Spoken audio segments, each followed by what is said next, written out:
bisa gitu aja. kan ya. Mending kan pilihan pertamanya kayaknya kejauhan gitu ya, tapi pilihan keduanya realistis gitu kan. Walaupun itu juga bayangan kita radanya kayaknya doang, bukan berarti emang kita memang pasti bahwa yang dua itu realistis, yang pertama itu kejauhan.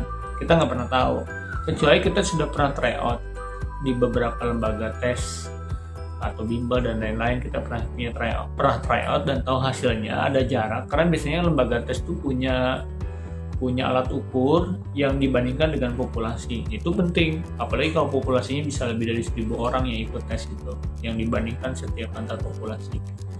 Itu bisa kita bayangin bahwa oh iya pilihan pertama tuh kejauhan gitu, karena kita udah ngukur. Beda dengan kita nggak pernah tes, kita nggak pernah nyoba kita nggak pernah tryout, tapi kita udah ngukur diri gitu bahwa itu kejauhan. Itu keliru, harus ngukur dulu. Misalkan kita pernah tryout dan nilai UTBK tryoutnya itu misalkan 600-an, yang kita pengen diprediksi 650, itu bisa dibilang kalau ternyata oh iya kejauhan, bisa dibilang.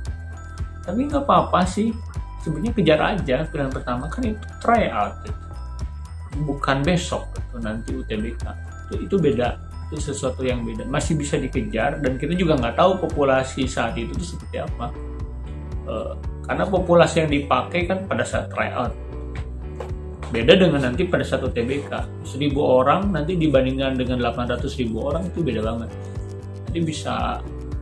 Nanti datanya pokoknya kita nggak bisa langsung bandingkan, walaupun secara statistik sih mungkin aja 1.000 orang itu menjadi representasi dari 800.000 orang kalau sampelnya benar-benar diambil secara hati-hati gitu sih lembaga tesnya. Tapi untuk prediksi-prediksi kayak gitu ya mungkin aja. Tapi saya sering banyak lihat keajaiban itu, orang-orang yang bilang kejauhan tapi justru yang kita prediksikan dia memang jauh banget tapi justru lolos. Dan sebaliknya ada juga yang udah pede banget jadi nggak lolos. Karena prediksi itu ya bisa meleset. Prediksi apapun nggak banyak yang memungkinkan meleset. Kemudian terus pilihan duanya yang realistis, ya memang harusnya sih begitu.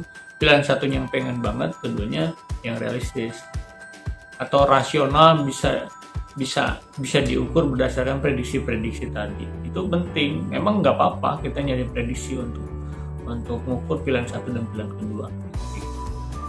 Jadi bagus tuh pilihan pertama tuh yang pengen banget walaupun kejauhan, pilihan kedua yang aman. Salah kalau misalkan pilihan satu tuh justru kebalik gitu, yang realistis ke satu pengen banget. Itu bahaya banget. Khawatirnya kamu keterima di pilihan satu terus nyesel nggak keterima di pilihan dua gitu. Ini yang realistis itu ternyata bukan jurusan yang begitu kamu ketahui, belum pernah kamu eksplorasi. Itu bahaya banget.